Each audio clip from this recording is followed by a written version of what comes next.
নমস্কার, আমি Bhairab. Easy study পক্ষ থেকে আজকে দেখো নিয়ে এসেছি অঙ্কের একটি নতুন কৌশল।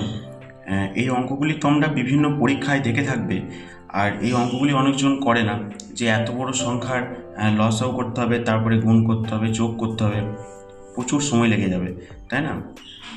আর অনেকজন পারেও না, আর তুমি যদি করতে গেলে অনেক সময় ভুল হয়ে যাবে, যে গুণ বা যোগের ভুল হয়ে যায়।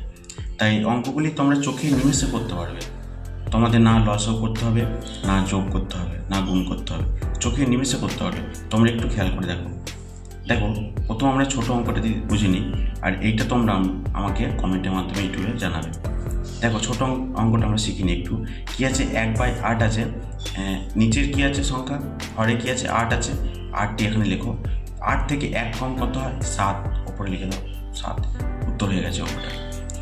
পরের অঙ্কটা দেখো, 1-এর পর কী আছে 2, 2-এর পর 4, 4-এর পর 8। প্রত্যেকটা সংখ্যারই কিন্তু কী দেখো, ডবল ডবল হয়ে যাচ্ছে, তাই না? এটা একটা কিন্তু খেয়াল করে দেখবে, যখন ডবল ডবল হয়ে যাবে তখন ক্ষেত্রেই কিন্তু এই নিয়মটা প্রযোজ্য হবে, অন্য ক্ষেত্রে কিন্তু প্রযোজ্য হবে না। তা নিচে কী আছে দেখো, 64। 64 লিখে দাও। আর 64 থেকে 1 কম কত হয়? 63। উত্তর হয়ে গেছে অঙ্কটা। তারপরে অঙ্কটি দেখো, কী আছে, একই অঙ্ক ডবল হয়ে হয়ে যাচ্ছে, তাই না? তা কী করতে হবে, নিচের সংখ্যা কী আছে, 256। 256 লিখে দাও। 256 থেকে 1 কম কত হয়? 255। 255 উত্তর হয়ে গেছে। আশা করি তোমরা অঙ্কটি বুঝতে পেরেছ, এই অঙ্কের কৌশলটি।